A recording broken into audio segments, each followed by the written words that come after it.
Class 8th, Chapter 2, Comparison of Adverbs. Students, like adjectives, some adverbs have 3 degrees of comparison. Such adverbs are generally compared like adjectives.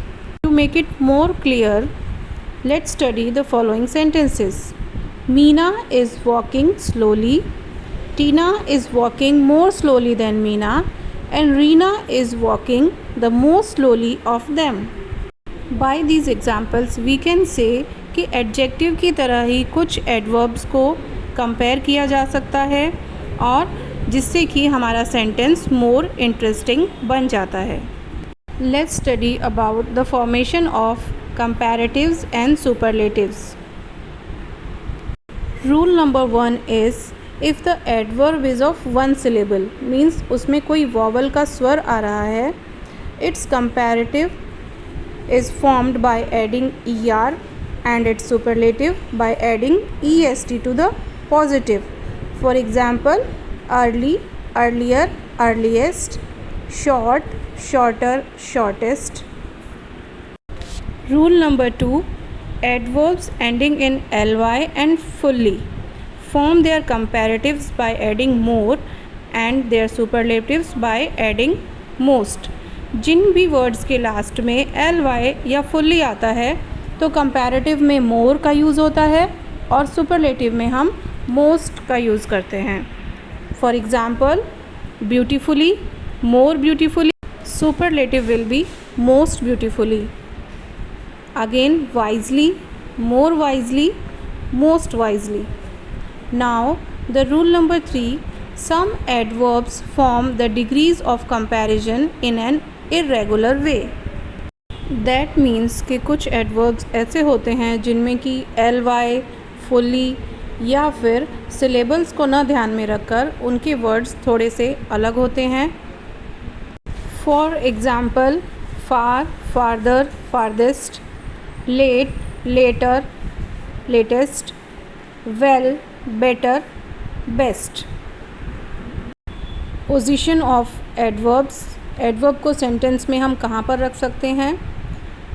Adverbs are words which modifies verbs, adjectives and other adverb, but these can not be place just anywhere in the sentence. इन्हें हम sentence में कहीं पर भी नहीं रख सकते हैं. They have a place of their own.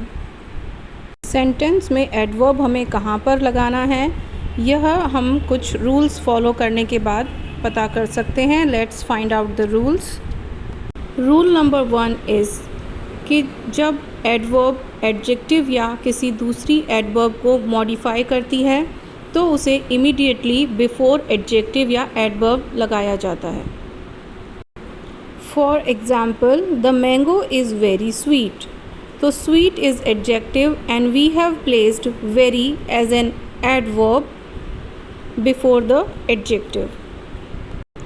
Rule number 2, adverbs of manner, adverbs of time or adverbs of phases of place and generally placed after the verb, हमेशा उन्हें verb के बाद में लगाया जाता है.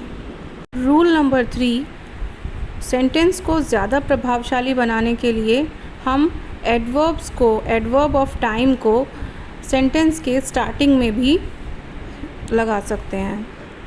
रूल नंबर 4, एडवर्ब और frequency की 4 कंडीशंस हो सकती हैं. Like after the verb if the verb is, am, are. Second is between the subject the verb if the verb consist of one word. Third one condition is after the first word if the verb consists of more than one word. Fourth condition is before the verbs have to and used to. Rule number 5, adverbs of time like always, never, often are placed before the verb as they modify. For example, he always speaks the truth. Rule number 6, if the verb consists of more than one word, the adverbs of time are placed after the first word, as She never does her homework in time. Rule number 7, जब भी enough as an adverb use होता है तो यह उस word के बाद में लगता है जिसकी कि यह विशेषता बताता है, और अगर enough एडजेक्टिव की तरह यूज़ हो रहा है तो यह नाउन के पहले या बाद में लगता है। रूल नंबर 8, ओनली को यूज़ करने के लिए हमें थोड़ा सा केयरफुल रहना पड़ता है, because in theory it is placed next to the word or it is put before verbs. It is put either before or after nouns or pronouns. तो थ्योरी में यह वर्ब के पहले लगता है और नाउन के प्रोनाउन के पहले या आफ्टर में लग सकता है, बट इन स्पोकन इंग्लिश में हम वर्ड को मोर एम्फेसिस करने के लिए, प्रभावशाली बनाने के लिए हम वर्ब के पहले यूज़ कर सकते हैं।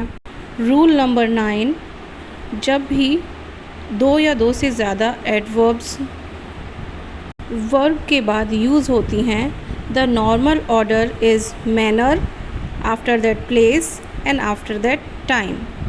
For example, she acted well on the stage this evening. So that is all for this chapter.